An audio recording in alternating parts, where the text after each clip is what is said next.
Hello everyone, welcome to Editorial Insights where we help you improve your vocabulary and comprehension skills with the help of editorials. और आज हम जो editorial discuss करेंगे वो है Israel and Palestine issue पे। तो कैसे न्यू दिल्ली दोनों के बीच में एक बैलेंस बनाने की कोशिश कर रहा है, ठीक है, इंडिया दोनों के बीच में एक बैलेंस बनाने की कोशिश कर रहा है, तो उस पर है। हाँ, स्टार्ट करने से पहले अगर आप IBPS RRB PO इंटरव्यू के लिए प्रिपेयर कर रहे हैं, you can check practice mocks interview course, RRB PO interview course which includes 2 1-on-1 mocks, जिसमें आप एक मॉक देंगे PM एक्सपर्ट्स के साथ, दूसरा होगा जो एक्स मेंबर्स हैं IBPS इंटरव्यू बोर्ड के उनके साथ। And you will get more than 20+ detailed sessions जो आपको इंटरव्यू प्रिपरेशन में हेल्प करेंगे। साथ ही साथ जनरल अवेयरनेस सेशंस हैं, जनरल अवेयरनेस वीडियोस हैं, बैंकिंग अवेयरनेस वीडियोस हैं, स्टैटिक बैंकिंग अवेयरनेस और फाइनेंशियल अवेयरनेस। तो ये सभी from the point of view of interview, तो उसके लिए आपके लिए ये हेल्पफुल रहेंगे। So you can check this course. And practice pro, PM practice pro हमने अभी लॉन्च किया है, which includes both PM banking pro and PM banking PDF course. ये 2 कोर्सेज इंक्लूडेड हैं इस पर। So more than 5000 mock test हैं for all major insurance and banking exams, और मोर देन 20,000 क्वेश्चंस हैं PDF कोर्स के, जो डिफरेंट डिफ़िकल्टी लेवल के हैं, डिफरेंट पैटर्न के क्वेश्चंस हैं to help you practice for your exams. अगर आप मल्टीपल एग्जाम्स कवर करें तो वहाँ पर ही आपकी काफ़ी हेल्प करेगा। You can get it at 999 अगर आप PM20 कूपन कोड यूज़ करते हैं तो। ओके, सो जो एडिटोरियल है वो बैलेंसिंग पॉलिसी, इंडिया की जो दोनों जो कंट्रीज़ हैं, पैलेस्टीन है एंड इज़राइल है, तो दोनों के बीच में कैसे इंडिया बैलेंस बना रहा है उस पर है। तो आपको क्विकली पैसेज रीड करना है, एडिटोरियल के एंड में एक वोकैब बेस्ड क्वेश्चन वो अटेम्प्ट करना है, उसके बाद फिर हम डिस्कस करते हैं।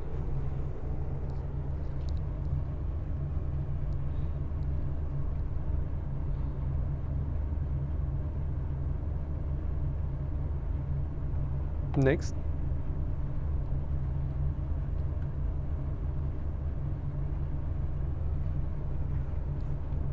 नेक्स्ट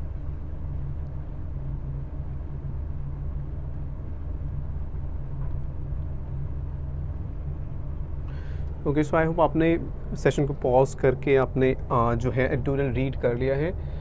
हमें ऑफेंसिव का क्लोजेस्ट मीनिंग बताना है, ठीक है। तो इनमें से कौन सा वर्ड है जो ऑफेंसिव का closest meaning? Objectionable, engrossing, assault, considerate and disgraceful, ठीक है। तो इसका आंसर हम एडिटोरियल डिस्कस करने के बाद देखेंगे।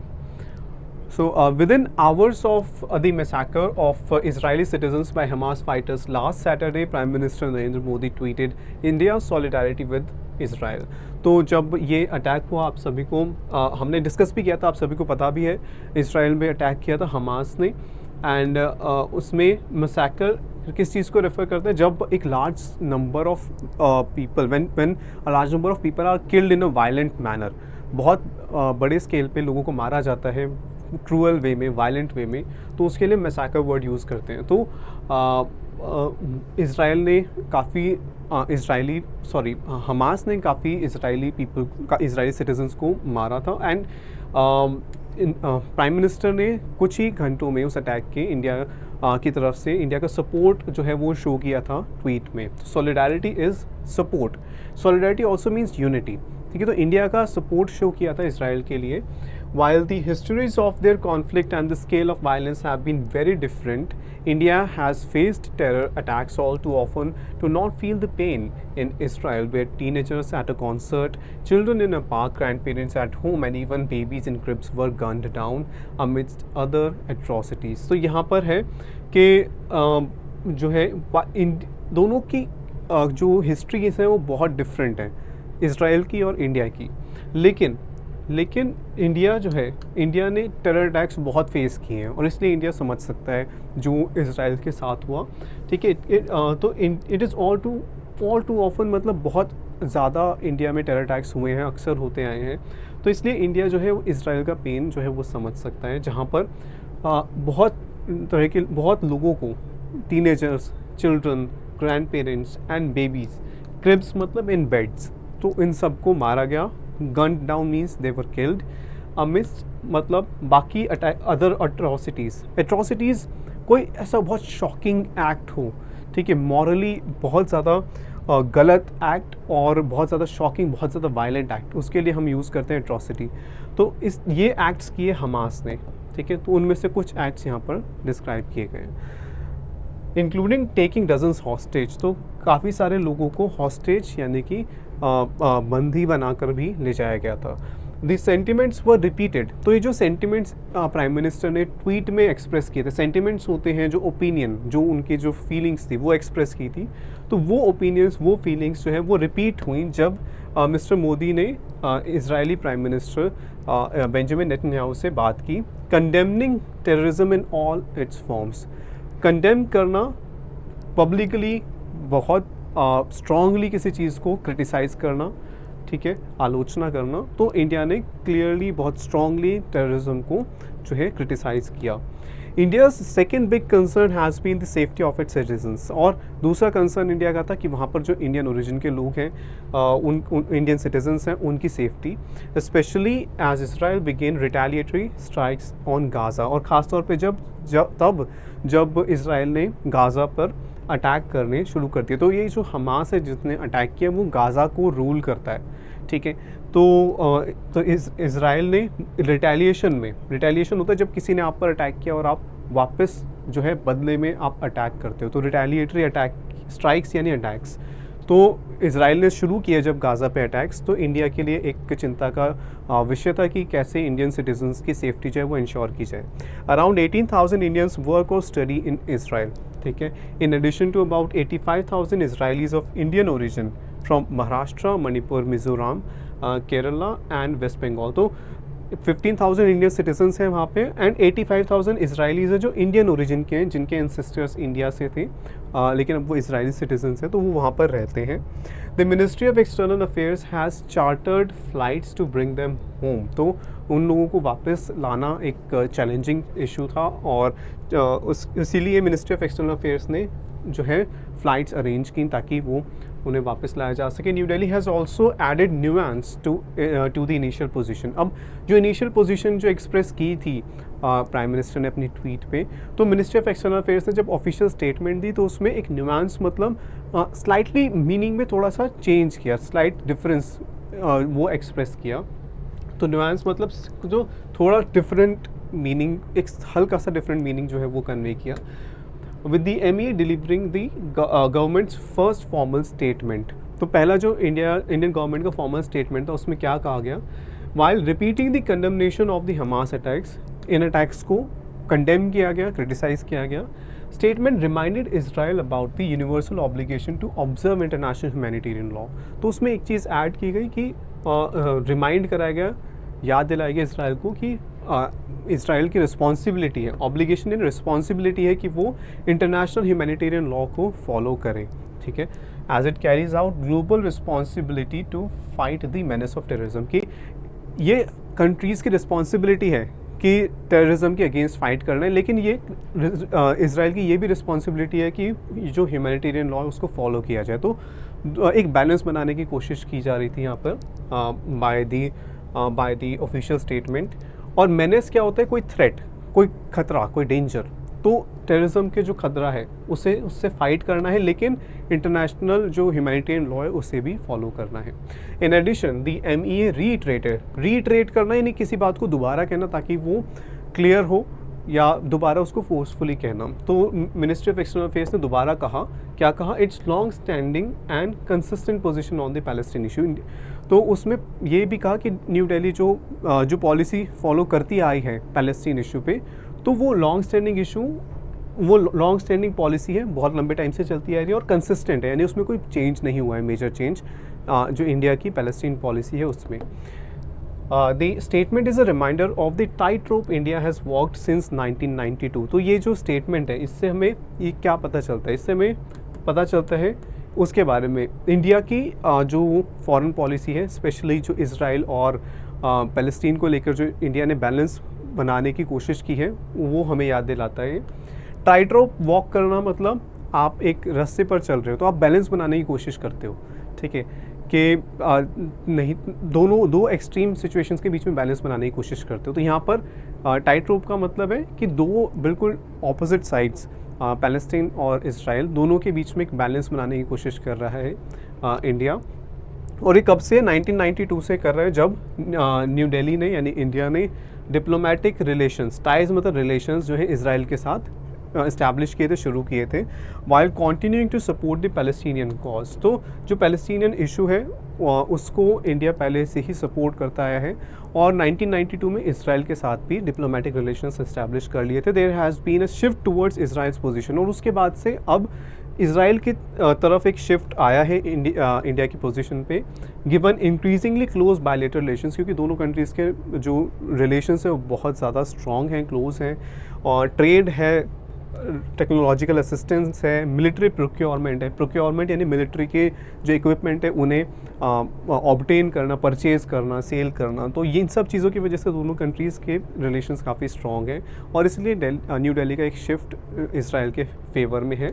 एंड काउंटर टेररिज्म ऑपरेशंस, इन सब चीज़ों की वजह से in 2017 mister Modi became the first Indian prime minister to visit Israel. तो 2017 में पहले इंडियन प्राइम मिनिस्टर जो थे उन्होंने मिस्टर मोदी, तो वो पहले प्राइम मिनिस्टर बने जिन्होंने इसराइल को विज़िट किया था।